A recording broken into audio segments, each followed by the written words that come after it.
Hello everyone, welcome to digital academy 03 YouTube channel. Digital academy 03 YouTube চ্যানেলে আপনাদের সকলকে স্বাগত জানাই। তো ফ্রেন্ডস, ইতিমধ্যেই কিন্তু ওয়েস্ট বেঙ্গল পুলিশ রিক্রুটমেন্ট বোর্ডের পক্ষ থেকে কিন্তু বিজ্ঞপ্তি প্রকাশ করা হয়েছে, যেখানে সাব ইন্সপেক্টর আর্ম ব্রাঞ্চ এবং সাব ইন্সপেক্টর আনআর্ম ব্রাঞ্চ পদে কিন্তু নিয়োগ করতে চলেছে। তো এই পদে আবেদনের জন্য শিক্ষাগত যোগ্যতা, বেতন স্কেল, বয়সসীমা, এছাড়াও আপনারা কীভাবে আবেদন করবেন এবং এখানে এক্সাম সিলেবাস কী রয়েছে সে সংক্রান্ত কিন্তু বিস্তারিত তথ্য আলোচনা করতে চলেছি আজকের এই ভিডিওটির মাধ্যমে। তো আপনারা ভিডিওটি প্রথম থেকে শেষ পর্যন্ত দেখতে থাকুন। আর আপনারা যদি আমাদের চ্যানেলটিতে নতুন ভিজিট করে থাকেন তাহলে অবশ্যই আমাদের চ্যানেলটিকে সাবস্ক্রাইব করে পাশে থাকা বেল আইকনটিতে প্রেস করে রাখুন এরকমই লেটেস্ট আপডেটগুলি সর্বপ্রথমে পাওয়ার জন্য। তো ফ্রেন্ডস, আপনারা এখানে দেখতে পাচ্ছেন সেই অফিসিয়াল নোটিফিকেশন পাবলিশ করা হয়েছে ওয়েস্ট বেঙ্গল পুলিশ রিক্রুটমেন্ট বোর্ডের পক্ষ থেকে। এখানে আপনারা দেখতে পাচ্ছেন name of the post and pay scale বলা হয়েছে সাব ইন্সপেক্টর আর্ম ব্রাঞ্চ এবং সাব ইন্সপেক্টর আর্ম ব্রাঞ্চ পদে কিন্তু নিয়োগ করা হয়ে থাকবে। এক্ষেত্রে কিন্তু নাম্বার অফ ভ্যাকান্সি কিন্তু এখানে বলা হয়েছে। টোটাল কিন্তু এখানে ভ্যাকান্সি বলা হয়েছে 164টি কিন্তু এখানে মেল ক্যান্ডিডেটের ক্ষেত্রে কিন্তু ভ্যাকান্সি রয়েছে এবং ফিমেল ক্ষেত্রে কিন্তু বলা হয়েছে 100টি ভ্যাকান্সি রয়েছে। টোটাল মিলে কিন্তু এখানে ভ্যাকান্সি কিন্তু রয়েছে 464টি কিন্তু টোটাল ভ্যাকেন্সি রয়েছে। নেক্সট বলা হয়েছে এলিজিবিলিটি ক্রাইটেরিয়া। এক্ষেত্রে কিন্তু আপনাকে অবশ্যই ভারতীয় নাগরিক হয়ে থাকতে হবে। নেক্সট থাকছে এজ লিমিট। এক্ষেত্রে কিন্তু প্রার্থীর বয়স কিন্তু বলা হয়েছে 20 থেকে 30 বছরের মধ্যে কিন্তু হয়ে থাকতে হবে। বয়স কিন্তু হিসাব করে থাকতে হবে 1/1/2024 অনুযায়ী। তবে আপনারা যারা SC ST OBC ক্যান্ডিডেট রয়েছেন তারা কিন্তু অবশ্যই বয়সের ক্ষেত্রে কিন্তু গভর্নমেন্ট রুলস অনুযায়ী কিন্তু নির্দিষ্ট ছাড় পেয়ে থাকবেন। এখানে কিন্তু একটি জিনিস উল্লেখ করা রয়েছে, সেটা হচ্ছে আপনারা যারা ডিপার্টমেন্টাল ক্যান্ডিডেট রয়েছেন তারা কিন্তু এখানে এই এক্সামটির ক্ষেত্রে কিন্তু আপনারা বুঝতে পারবে না। For direct recruitment for more than 3 times taken together. এবার আরও একটি কথা বলা যায়, date of birth as recorded in Madhyamik or equivalent admit card certificate will only be accepted as valid proof of verification age. তো আপনার বয়সটি কিন্তু যেটা রয়েছে সেটা কিন্তু প্রুফ হিসাবে কিন্তু আপনার অ্যাডমিট কার্ড অথবা বলা যায় সার্টিফিকেটটাই কিন্তু এখানে অ্যাকসেপ্ট করা হয়ে থাকবে যখন আপনাদের ভেরিফিকেশন করা হয়ে থাকবে। নেক্সট এখানে বলা হয়েছে এডুকেশনাল কোয়ালিফিকেশন কিন্তু বলা হয়েছে প্রার্থীরা কিন্তু এখানে গ্র্যাজুয়েশন পাস যোগ্যতায় কিন্তু এখানে আবেদন করতে পারবেন। নেক্সট রয়েছে এখানে ল্যাঙ্গুয়েজ। এক্ষেত্রে কিন্তু প্রার্থীকে অবশ্যই বাংলায় লিখতে, পড়তে এবং বলতে কিন্তু জানতে হয়ে থাকতে হবে। নেক্সট রয়েছে ফিজিক্যাল মেজারমেন্ট টেস্ট। এই ক্ষেত্রে কিন্তু আপনাদের ফিজিক্যাল মেজারমেন্ট যেটা রয়েছে সেটা কিন্তু বলা হয়েছে সাব ইন্সপেক্টর পুলিশের ক্ষেত্রে আর্ম ব্রাঞ্চ, সেক্ষেত্রে কিন্তু বলা হয়েছে জেনারেল প্রার্থীদের ক্ষেত্রে কিন্তু বলা হয়েছে 167 সেন্টিমিটার হাইট হয়ে থাকতে হবে এবং চেস্ট কিন্তু বলা হয়েছে 79 centimetre with a minimum extension of 5 centimetre এবং ওয়েট হয়ে থাকতে হবে 56 কেজি।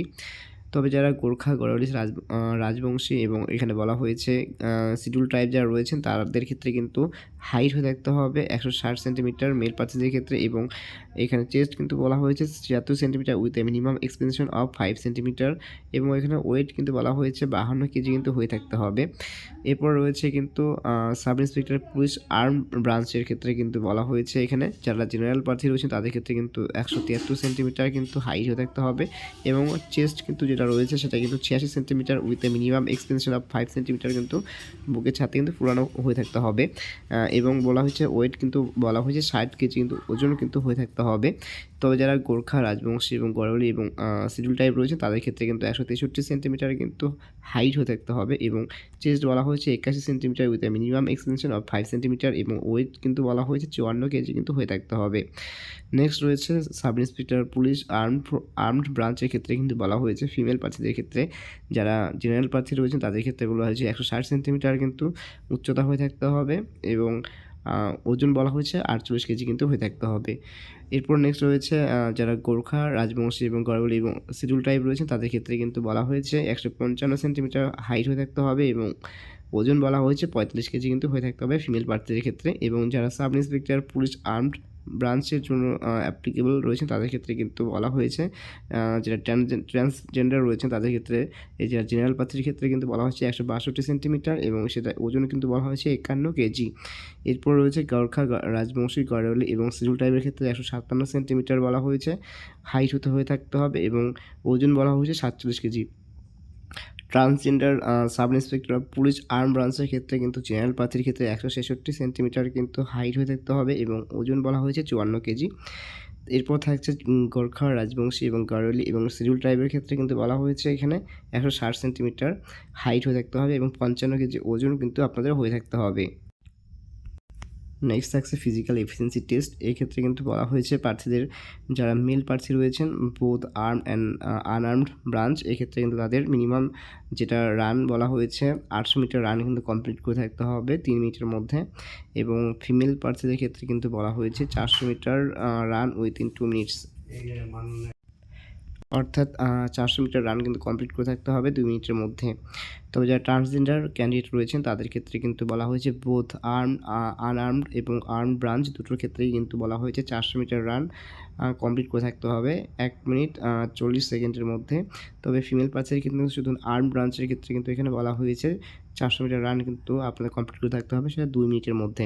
এক্ষেত্রে মেথড অফ রিক্রুটমেন্ট কিন্তু বলা হয়েছে আপনাদের এখানে বলা হয়েছে the post of sub inspector and sub inspector in West Bengal police shall be filled up on the basis of qualifying the preliminary examination which will act as screening examination followed by the physical measurement test, physical efficiency test, final combined competitive examination and personality test to be conducted by the West Bengal police recruitment board. অর্থাৎ আপনাদের প্রথমে কিন্তু prelims exam কিন্তু conduct করা হয়ে থাকবে, তারপর থাকছে ফিজিক্যাল মেজারমেন্ট টেস্ট, তারপর থাকছে ফিজিক্যাল এফিসিয়েন্সি টেস্ট, তারপর থাকছে কিন্তু আপনাদের ফাইনাল কম্বাইন্ড কম্পিটিটিভ এক্সামিনেশন অর্থাৎ ফাইনাল রিটেন এক্সামিনেশন, এবং তারপর থাকছে কিন্তু আপনাদের ইন্টারভিউ অর্থাৎ পার্সোনালিটি টেস্ট। এই কয়টি কিন্তু আপনাদের প্রসেস রয়েছে আপনাদের সিলেকশনের। নেক্সট এখানে বলা হয়েছে প্রিলিমিনারি এক্সামটি কিন্তু কন্ডাক্ট করা হয়ে থাকবে 200 নম্বরের মধ্যে। প্রত্যেকটার কিন্তু এখানে বলা হয়েছে যে জেনারেল স্টাডিজ থাকছে, লজিক্যাল অ্যান্ড অ্যানালিটিক্যাল রিজনিং থাকছে, আরিথমেটিক থাকছে। তো এক্ষেত্রে কিন্তু ফুল মার্কস থাকছে 200 নম্বরের, এবং এখানে কিন্তু বলা হয়েছে 100 marks in general studies having 50 questions and 50 marks in logical and analytical reasoning having 25 questions and 50 marks in arithmetic having 25 questions. অর্থাৎ এখানে কিন্তু আপনাদের প্রত্যেকটার মান কিন্তু 2 করে থাকছে। তো প্রথমে আপনাদের জেনারেল স্টাডি যেটা রয়েছে সেখানে কিন্তু আপনাদের 50টি কোশ্চেন থাকবে 2 নম্বর করে 100 নম্বরের, এবং এখানে 25টি করে থাকছে রিজনিং এবং লজিক্যাল অ্যারিথমেটিক এবং রিজনিং থেকে কিন্তু 25-50টা থাকছে, টোটাল কিন্তু 2 নম্বর করে থাকছে। তো এখানে কিন্তু আপনাদের 50-50 100টি কিন্তু 100 নম্বরে কিন্তু হয়ে থাকবে, অর্থাৎ টোটাল মিলিয়ে কিন্তু 200 নম্বরে কিন্তু এক্সাম কন্ডাক্ট করা হয়ে থাকবে, এবং এখানে কিন্তু বলা হয়েছে 90 মিনিট সময়সীমা আপনারা কিন্তু এখানে পেয়ে থাকবেন। এক্ষেত্রে কিন্তু এটা ওএমআর বেসড হয়ে থাকবে এবং এমসিকিউ টাইপ কিন্তু এখানে এক্সাম কন্ডাক্ট করা হয়ে থাকবে, এবং এখানে কিন্তু নেগেটিভ মার্কিং রয়েছে, সেটা কিন্তু 4টি ভুলের জন্য কিন্তু 1 নম্বর এখানে ডিডাকশন করা হয়ে থাকবে। নেক্সট থাকছে ফাইনাল যেটা কম্বাইন্ড কম্পিটিটিভ এক্সামিনেশন, সেটার ক্ষেত্রে কিন্তু 200 নম্বর কিন্তু থাকছে। এখানে কিন্তু আপনাদের বলা হয়েছে পেপার 1 এবং পেপার 2, পেপার 3 থাকছে। তো এখানে পেপার 1-এ বলা হয়েছে জেনারেল স্টাডিজ এবং আরিথমেটিক কোশ্চেন হয়ে থাকবে আরিথমেটিক থেকে, এক্ষেত্রে 100 মার্কস থাকছে। তো 50 নম্বর বলা হয়েছে জেনারেল স্টাডিজ, এবং 25 নম্বর থাকছে লজিক্যাল অ্যান্ড অ্যানালিটিক্যাল রিজনিং, এবং 25 মার্কস থাকছে আরিথমেটিক থেকে। তো এক্ষেত্রে সময়সীমা বলা হচ্ছে 2 ঘন্টায় কিন্তু আপনারা সময় পেয়ে থাকবেন। পেপার 2-এ বলা হয়েছে ইংলিশ থেকে থাকছে 50 মার্কস, সেটা কিন্তু প্রত্যেক সময়সীমা বলা হয়েছে কিন্তু 1 ঘন্টা সময় কিন্তু এখানে বরাদ্দ রয়েছে, এবং পেপার 3-তে থাকছে বেঙ্গলি, হিন্দি, উর্দু, নেপালি যে কোনো কিন্তু একটি ল্যাঙ্গুয়েজ কিন্তু আপনাদের চুজ করতে হবে, সেটা কিন্তু 50 নম্বরে থাকছে, সময়সীমা থাকছে কিন্তু 1 ঘন্টা। এক্ষেত্রে এখানে কিন্তু আপনাদের এটা পেপার 2 এবং পেপার 3টা কিন্তু ডেসক্রিপটিভ কোনটি কোশ্চেন হয়ে থাকবে এখানে। নেক্সট থাকছে পার্সোনালিটি টেস্ট। কিন্তু এখানে 30 নম্বরের মধ্যে কিন্তু পরীক্ষাটি হয়ে থাকবে, সেটা কিন্তু আপনাদের ইন্টারভিউ এখানে কন্ডাক্ট করা হয়ে থাকবে। তো এই ক্ষেত্রে নেক্সট আমরা দেখে নেব যে অ্যাপ্লিকেশন ফি কী রয়েছে। আর নেক্সট আমি একটি সেপারেট ভিডিওর মাধ্যমে কিন্তু আপনাদের এর সিলেবাস সম্পর্কে আমি আলোচনা করে থাকবো নেক্সট ভিডিওতে। তো এই ক্ষেত্রে কিন্তু এখানে অ্যাপ্লিকেশন ফি হিসেবে কিন্তু বলা হয়েছে যারা জেনারেল প্রার্থী রয়েছেন তাদের ক্ষেত্রে কিন্তু 250 টাকায় কিন্তু এখানে অ্যাপ্লিকেশন ফি হিসেবে ধার্য করা হয়েছে। এক্ষেত্রে প্রসেসিং ফি কিন্তু বলা হয়েছে 20 টাকা। তো টোটাল মিলিয়ে কিন্তু 270 টাকা কিন্তু আপনাদের এখানে ধার্য করা হয়েছে। তবে যারা শিডিউল কাস্ট রয়েছেন, ওয়েস্ট বেঙ্গল অনলি যারা রয়েছেন, তাদের ক্ষেত্রে কিন্তু বলা হয়েছে কোনোরূপ আবেদন ফি এখানে লাগছে না। তবে কিন্তু এখানে আপনাদের শুধুমাত্র 20 টাকা করে কিন্তু প্রসেসিং ফি কিন্তু এখানে পে করতে হবে। আর যারা শিডিউল টাইপ রয়েছেন তাদের ক্ষেত্রেও কিন্তু সেম, কোনোরূপ অ্যাপ্লিকেশন ফি লাগছে না। তবে কিন্তু আপনাদের প্রসেসিং ফি যেটা রয়েছে সেটা কিন্তু আপনাদের পে করতে হবে, সেটা কিন্তু 20 টাকা কিন্তু আপনাদের পে করতে হবে। নেক্সট আমরা দেখে নেব অ্যাপ্লিকেশন কত তারিখ থেকে শুরু হতে চলেছে। এই ক্ষেত্রে কিন্তু বলা হয়েছে যে 9/3/2024 থেকে 7/4/2024 মধ্যে কিন্তু আপনাদের এইখানে আবেদন প্রক্রিয়াটি কিন্তু কমপ্লিট করে থাকতে হবে।